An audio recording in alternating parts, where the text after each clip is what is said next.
On ne parle que de ça, c'est le dernier des Tontons Flingueurs et il est avec nous au Figaro aujourd'hui. Bonjour Venantino Venantini. Buongiorno, bonjour, guten Morgen. Merci d'être ici Prego. au Figaro. Vous venez de faire publier pour la première fois vos mémoires dans cet ouvrage, le dernier des Tontons Flingueurs. C'était vous, Pascal, le tueur à gages de Lino Ventura et du Mexicain. Quand vous repensez à cette époque-là, est-ce que vous êtes nostalgique ? Si on vit de nostalgie, on meurt de nostalgie. Il faut la chasser, la nostalgie, mais c'est plus fort que tout et il n'y a rien à faire. On revient toujours à ça. C'est toujours les moments, la magie de ces films, L'Autenaire, Lino Ventura, Bernard Blier, tout ça. On ne peut pas les oublier. Mais je m'efforce de ne pas y penser parce que sinon, tu sais, quand on écrit un bouquin, après, il n'y a pas beaucoup à vivre. Hein.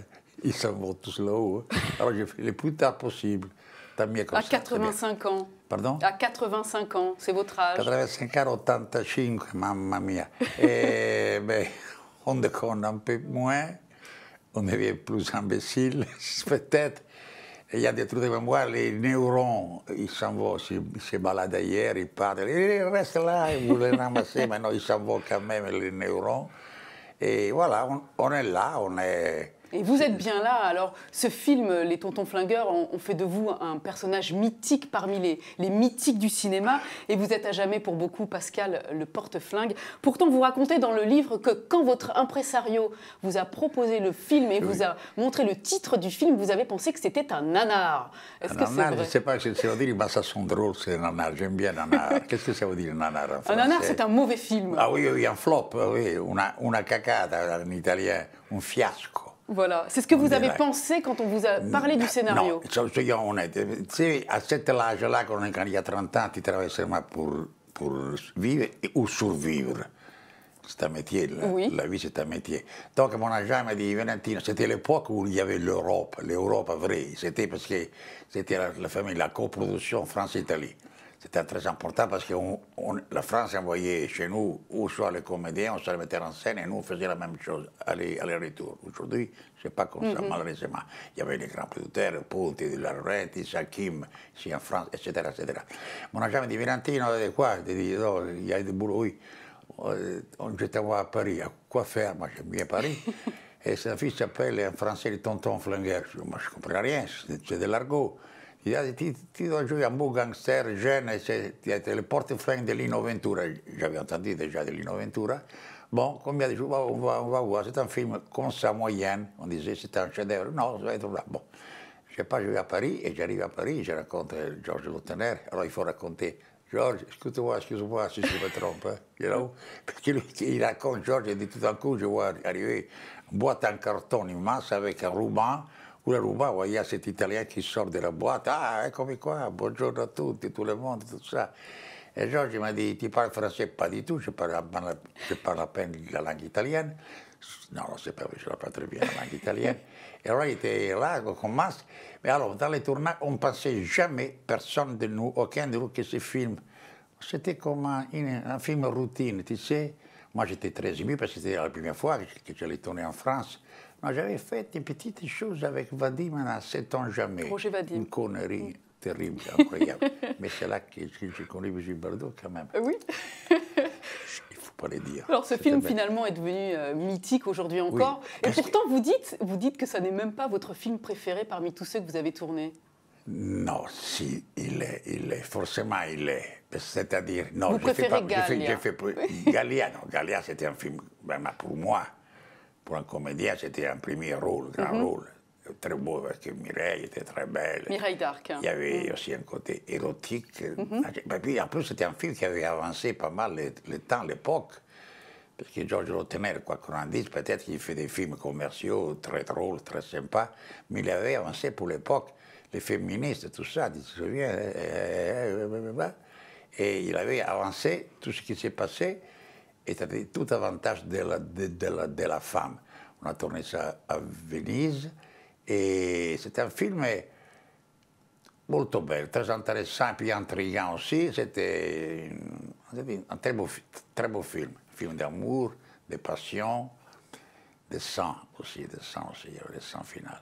Dans votre livre, on découvre que ce n'est pas tant les films que vous avez joués qui vous ont marqué, c'est aussi les rencontres que vous avez faites. Ah oui. Et elles sont nombreuses parmi les grands du cinéma. Et vous parlez en particulier de Louis de Funès, dont vous dites que c'est un ami. Louis, tu m'écoutes aussi. Louis, c'était un géant, c'était le géant du cinéma. C'était merci à les Corneaux de Gérard Doury. Lequel Gérard Doury, vous ne savez pas, il était chauve. Presque chauve, il y avait 3 ou 4 cheveux. La première fois que je l'ai rencontré, c'était à Naples, il m'a dit bonjour monsieur, bonjour monsieur. Il y avait sa femme extraordinaire, Michel Morgan, des yeux, une splendeur. Et alors il était là à Naples, donc et il m'a dit Valentine, j'ai vu, c'est bien, vous êtes le rôle parfait pour un film que je tourne avec Louis de Funès. Bon, il dit mais il faut qu'il y ait un petit détail, quoi, il faut bégayer. Ah, moi, dans la vie, je bégaye vraiment. Surtout quand il pleut, je bégaye. D'ailleurs, tout le monde il m'a dit aujourd'hui, je parle, demain il pleut. Je pleut pas. C'est très drôle. Et alors, je devais bégayer et ce film avec Funès était génial. Génial. Ah, j'ai dit qu'il n'avait pas de cheveux. Alors, j'étais très frappé parce que de temps en temps, il sortait de la pochette de sa veste en peigne et se peignait. Mais je me disais, mais ce mec, il se peigne, il n'a pas de cheveux. C'était très drôle. Un grand seigneur. Moi, je pense que dans le cinéma français, Georges Lautner et Louis de Funès. Non, lui aussi. Georges Lautner et Gérard Doury sont les derniers des ultimi grandi signori francesi. Vraiment extraordinaires tous les deux, une classe énorme. Alors, je parlais de votre amitié avec Louis de Funès, parce que vous avez passé beaucoup de temps avec lui, notamment à visiter les églises. Les églises, où il était presque bigot, pas bigot, mais presque. Il allait tous les matins à l'église, tous les matins. Je ne sais pas comment il faisait. Il était très croyant, et moi j'ai dit bravo, et tout cela. En revanche, il y a un autre comédien que lui, vous ne portiez pas trop dans votre cœur, c'était pas votre ami, c'était Yves Montand, dont vous dites que c'était un hypocrite. Vous l'aviez rencontré sur La Folie des Grandeurs. Légèrement hypocrite, parce que d'abord, il ne voulait pas tourner en Espagne, parce qu'il y avait Franco, donc c'est le dictateur. Pour La Folie des Grandeurs. Mussolini, c'est La Folie des Grandeurs. Et lui, c'est un personnage, bien sûr, lui, il a une voix extraordinaire. Alors, il ne voulait pas tourner, il n'y a rien à faire. Il faisait partie du Parti communiste français, avec Torres, tout ça, c'est merveilleux. Et puis, tout d'un coup, il dit non, moi, fiston, il m'appelait fiston, à moi, en Espagne. Il ne voulait pas tourner parce qu'il y avait Franco. Alors, mais quand même, je crois que la production est un peu plus de sous. Donné un peu plus d'argent. Alors, vive l'Espagne. Et quand on tournait en Espagne, les soirs, on tournait, il n'y avait rien à faire, tout ça, les filles, tout ça. Et il me disait, fiston, mais si les gens s'amusent, ben, bien sûr, on n'est pas en la guerre, on n'est pas, tu comprends, ce n'est pas les champs d'emprisonnement ici.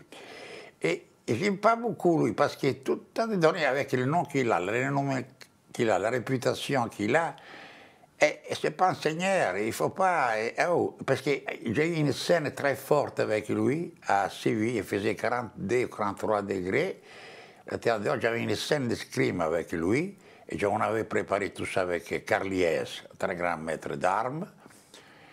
Et on fait cette scène avec Gérard Doury. Allez, tourner, on a fini une quinzaine de scènes. Et depuis, ça ne marchait pas. Tout d'un coup, il se pique une colère énorme. Il me regarde, il prend les fleurets, sont les siennes, et les jette en l'air en disant faites-les répéter à Valentino. Moi, je suis resté comme un. Il vous reprochait humilié. De Gérard Doury, il saute de sa chaise, il s'approche. Monsieur Montand, venez là. Montand, regarde, il dit, qu'est-ce que c'est ça? Vous êtes assez payé pour tourner cette scène, si vous la faites 60 fois, vous la ferez 50, 60 fois. Parce que ce n'est pas Valentino qui est responsable. trompe, c'est vous. Mais, fanculo, c'est terrible. Tu te rends compte? Qu'est-ce que vous voulez savoir? Revenons au Tonton Flingueur. Oui. Est-ce que vous pensez qu'un remake du film aujourd'hui, ce serait une bonne idée? Alors, je vous dis une chose importante. D'abord, Lino Ventura, il ne voulait pas tourner ce film. Parce que Lino Ventura, un mec comme il est, c'était classique, naturel, qui devienne la suite de Jean Gabin. Jean Gabin, il meurt, pour dire, il y a Lino Ventura qui prend sa place. Les autres, on était là, on ne pensait jamais. Pourquoi? Il pensait que ça allait desservir son plan de carrière? Oui, parce que lui, c'est un costaud, un costard, granitique, tu sais, du marbre. Alors lui, je ne sais pas, c'est un très professionnel. Je crois qu'il vivait pour le cinéma. Si je vous donne 2-3 noms de comédiens français, vous les verriez bien dans Les Tontons Flingueurs si un jour un remake se faisait. Si je vous donne le nom de Laurent Gérard, si je vous donne le nom de Cadmerade, ou bien celui... Oui. On verrait bien Jean Dujardin aussi.